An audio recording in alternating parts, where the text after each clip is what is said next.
Everybody holds their yarn differently, but for tutorial sake, this is how we're going to hold it. I take the working yarn and I wrap it over my two middle fingers and then over my finger. And I hold my tail in my right hand and I loop that over my middle finger. And it's a little bit fiddly, but that's how I've learned how to do it. So we go into this little space here that we've made as we're holding it, and we're going to hook our yarn and we're going to pull up a loop. That is our first chain in the magic ring. Now, this wouldn't hold all by itself. So what we do is we have to go back and pull up another chain. Now that has secured our ring and it's not going anywhere now. You make sure that you're always holding onto your tail and your working yarn at the very same time. So pull up. So we're going to do another single crochet, or our first single crochet. And that's when we do that, we have to make sure that we're going into that loop that is on our middle finger. Go under those two pieces of yarn, the working and tail, and you draw up one loop onto your hook, and then you yarn over and pull through both of those loops. That is your very first single crochet. You can see that it's nice and secure in that ring there. And so we're going to go back and finish up. We have to do 5 more single crochets. So there's number 2 and 3 and 4, 5, 6 single crochets. There you go. They're all the same size.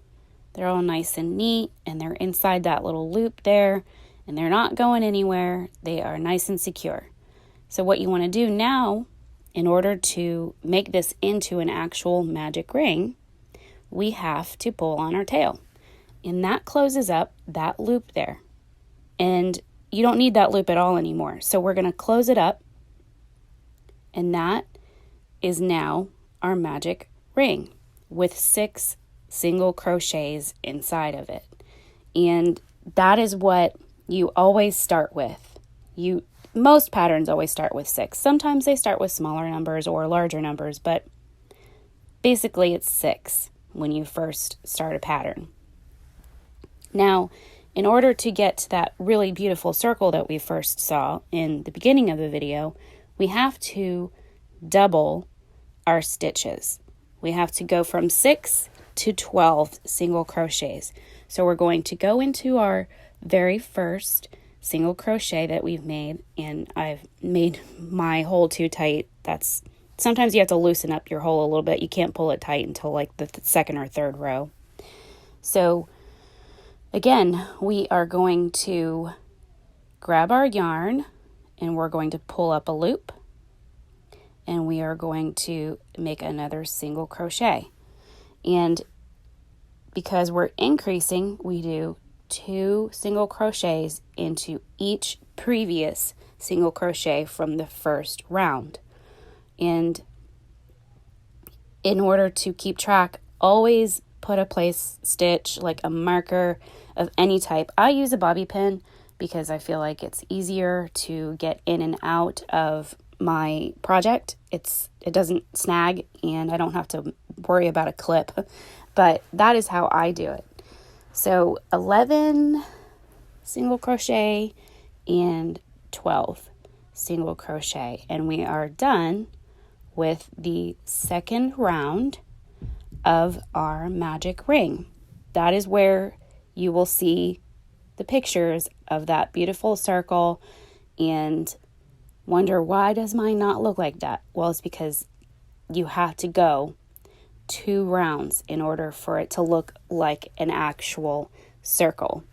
And when you get done, make sure you count. Always count your stitches. It gets a little bit tedious, but in the beginning when you're practicing, count your single crochets just to make sure that you're on the right track. You don't want to lose track of stitches if you might have too much or too little. Always keep your markers handy so that you can mark those stitches. So I hope this has helped you guys. If you have any questions or comments, please leave them in the comment section and I will answer any questions that you have. Thank you for watching, and I will see you again next Tuesday for our next project. Thanks.